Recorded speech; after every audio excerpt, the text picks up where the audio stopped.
EverQuest just launched its 25th expansion. Conqueror's Blade heads into its first free weekend. Battlerite and Battlerite Royale get into the Christmas spirit, and even Daybreak Games is going all-out Battle Royale with PlanetSide.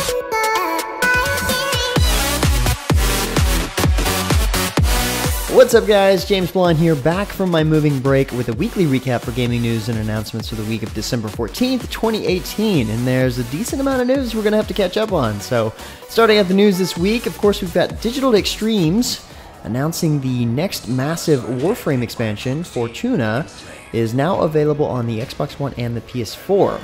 A new open-world landscape is ripe for exploration, and whether you choose to explore it on foot or the new Bondi K-Drive hoverboard, there's a ton to see and do. To celebrate the new expansion's console launch, Digital Extremes is running a Fortuna Twitch drop campaign until December 17th. So anyone watching a Warframe Fortuna stream for a minimum of an hour every hour will have a chance to get a random reward, including Vindictus and Cora frames, a rifle ribbon, celebratory fireworks, and more. There are also plans to bring the expansion to the Nintendo Switch, but no concrete details as to when. Next up, Vindictus received its 13th character this week. Grimden, the deadly assassin, uses a wealth of rapid, unpredictable attacks to remove any obstacles in his way. Some of his standout abilities include aerial evasion, which lets him block enemy attacks, even the ones that come from behind, and then teleport behind his enemy to deal a devastating counterattack. And Million Daggers, which causes himself and his clones to shoot tons of daggers everywhere and renders Grimden invincible while his attack is active. So, seems pretty fun, but, you know, then again, I've always been a fan of the combat in Vindictus, so, yeah, probably fun is more like it. Getting into the spirit of things, Tera gets ready to celebrate the holiday season as Guild Wars 2 kicks off its annual in-game event, Wintersday, this week. ArenaNet invites their players to get set for some new surprises, as well as some old favorites, from now until January 2nd. So they've been doing this for quite a while. This trailer you see playing in the background is 6 years old. And this year, players will be able to enjoy new guild hall decoration pieces and a 10-player instance called the Secret Lair of the Snowmen with unique holiday rewards. There will also be new additions to the set of candy cane-themed weaponry, new mini-pets, rare items from gift boxes, and new meta achievements. Additional events include the Winter Wonderland jumping puzzle, mount races through Divinity's Reach, Toy Apocalypse defense missions, and a PvP snowball fight. Seems like a fun time. Likewise, the latest update for Tera arrived on PC recently, and with it comes Bath Masters, as in big-ass fish masters. Players can now go fishing in lakes, rivers, and oceans of Aboria to try to catch some fish. The fishing gathering system is accompanied by a broader overhaul of the game's gathering and crafting mechanics as a whole, as well as in the addition of the new cooking profession. Fish that are caught can be cooked to increase stats or traded to vendors for enchanting materials. This update also kickstarts the seasonal Wintersday events with the addition of more activities to help players keep warm during the chilliest time of year. You can hunt down tiny Santas, who each have a chance to drop seasonal items and gear, upgrade materials. The more jovial and deadly Fat Santas, however, have a new loot table offering a massive array of drops, including the Frosty Snowman Footsteps cosmetic item. The Fat Santa loot table will change each week throughout December. Other events include the Golden Gift Box gifting event and the Return of the Holiday-themed Winterra Snowfield Battleground through January. And in other in-mass news, Closer's latest character, who we've mentioned in a previous recap, Luna, is now playable. In addition, Closers is also launching its December events, starting with the event stage Madness. This lets you check out a different stage from 2018 every day of the week, so if you missed any events throughout the year, this will help you see what you missed. The Winter Preparation event will run from now until December 19th and lets players receive special login rewards. And finally, Weekend Playtime will also be running until the 19th, which, you know, as you might have figured that out, allows you to earn more rewards while playing on the weekends. Who would have thought? Next up, Black Desert Online players can now get their hands on the Archer, the game's 17th character class. Last week we saw the launch of the pre-creation event, and now you'll be able to finally take them for a spin in PvP and PvE modes.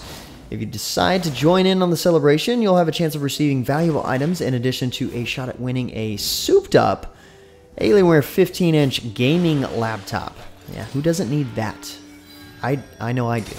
Also this past week, Daybreak Games' 25th, yeah, you heard me right, 25th expansion for EverQuest has arrived. It's called the Burning Lands. Narathians the world over can experience new features and content, such as expanded lore. The long-standing peace between the elemental plane of Air's Jinn and the plane of Fire's Ifriti is over. Players will be headed back to the planes to unravel mysteries and try to restore order. A new luck stat is also in the game that will randomly increase the amount of gold in your split, the amount of crit damage you do, and your chance a successful skill trade combines. 6 expansion zones are also added as players journey to the planes of fire, air, and smoke. It's absolutely amazing that games like EverQuest and RuneScape can last this long with this many expansions, and then you have new games that come out and they only last like a couple months to a year at most. Yeah, pretty incredible. Up next, Heroic Leap announced this past week that the Founders Pack for Realm Royale is now available on the PS4 and the Xbox One. The Founders Pack will include a cosmetics bundle, of course, and grant instant access to the console's closed beta. During the closed beta period, crossplay will be enabled between the Xbox One and PC, allowing for better and faster matchmaking. There are other surprises in store for Realm Royale fans in early 2019, such as the PvE monster fights and in-world objectives. The Founders Pack's cosmetics include specifically colorized chicken skins and horse mounts for each console. So, of course, you've got blue for PlayStation, green for Xbox One, and you also include an emote, spray, and avatar. All of the special, important things to make a successful Battle Royale game. And speaking of closed beta, BATALJ, that online turn-based strategy title, is now in closed beta. The beta phase will run through the 31st of December this year. They also have 10,000 keys to give away on their website, so if you want to try it out, grab yours. It kind of reminds me of Atlas Reactor a little bit, but we know that game didn't really turn out too well. So skill and smart plays decide the outcome of every battle as players take simultaneous turns and then watch their decisions play out in real time. Somebody said in the comments below that it looks like Overwatch graphics, but at the same time it does look like Atlas Reactor. So, yeah. Inplex Games promises to reinvent the survival MMO genre from the ground up with their flagship title, Population Zero. Hundreds of players will access a single server, and Inplex assures players that character progression will carry a lot of meaning. Population Zero is set on the planet Kepler, an alien world ready to resist every living person on it. So, like Australia, I guess, but, you know, in space. Every creature roaming the planet has its own unique behavior patterns and abilities, and plays an active role in the planet's ecosystem. You'll be able to research a plethora of technologies to help you deal with these threats and reach new levels of wealth and power in a dynamic and ever-changing world. So it is Australia. Founders Packs are now on sale, which guarantees access to the alpha and beta testing phases, leading up to the planned commercial launch in late 2019. Population Zero will not be an early access title, instead opting for traditional test phases before a hard launch. That's more like it. The first of these alpha tests is scheduled to begin in January of 2019, so just around the corner. And even more MMO news, My.com and Booming are prepared to open wide the gates of Conqueror's Blade this weekend, December 15th through the 16th. This will be the first free weekend of Conqueror's Blade, and anyone with aspirations of becoming a warlord can participate simply by clicking the link in the description below and filling out all of their banking information. No, that last part is not real. Booming will be adding in new maps and units to the test period as well. In the Siege test, Winter Mayhem phase, players can create characters, select one of the medievally inspired weapon specs, and learn the art of siege warfare. New players will receive a King's Ransom in silver to equip themselves and their fresh troops before diving into the action-heavy multiplayer. The 15 versus 15 castle assault scenarios will have one team storming the castle while the other one defends. Seems pretty cool, actually. Up next, Unlock Studios released their holiday update across the Battlerite franchise recently, which brings new festive content to both Battlerite and Battlerite Royale. The biggest part is arguably the new champion Shin Rao. A 4-week Yuletide event also began, which will bring additional champions, Lucy and Paloma, a winter-themed portion of the map, more game objectives, and consumables to Battlerite Royale. In addition, the event includes tons of winter-themed cosmetics, the brand new emotes feature, and 3 new legendary outfits for both Battlerite Royale and Battlerite. The Yuletide event will run from now until January 30th. You'll have plenty of time. Next up, the latest update to MapleStory is officially live, and with it comes the final chapter of the War with the Black Mage. The Black Mage is the villain of the MapleStory universe, and the most anticipated clash in MapleStory history comes with 2 new Tenebrous areas. A duel against the Black Mage's commander, Varishilla, and the Black Mage himself. Players level 200 or higher who have completed the 5th job advancement can delve into the Labyrinth of Suffering, Tenebra's 2nd area, and beyond into Limina, where the completion of the Journey of Destiny awaits.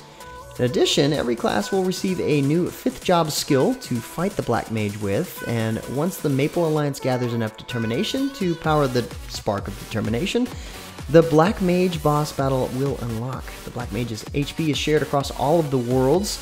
MapleStory players across the world must work together in this epic battle to finally defeat the Black Mage. Good luck with that. Last week, Tencent Games teased the night mode for Ring of Elysium and released a new trailer to show it off today. In night mode, all players will be dropped into the same area instead of all players picking a starting point. The map has been reduced to the quarter of its normal size, creating a more furious, intense match start. Better yet, night mode will also cycle through several types of weather in every match, from light heavy snow and extreme cold, so hypothermia is guaranteed to be a factor during night mode. Escape in an area before hypothermia sets in isn't uncommon in Ring of Elysium, but in night mode, bracing against cold will be a constant factor for players. Go figure. To avoid rapid blood loss, players will need to keep up their body temperature by eating food throughout the match. This sensible body temperature system will require players to pick up snacks and eat them, but of course cooked food will provide the best results. This is measured separately from the player's HP and will not affect bandages or medical cases. There are also bonfires to create, which can be used to cook foods and sustain a sensible body temperature, as well as eliminate that player's area. The bonfires can be made more intense with firewood and will also help cook food faster. And in order to come out victorious in night mode, players will need to survive the cold and enemy players until sunrise. This mode is coming later in December, and a final trailer will be making its rounds soon.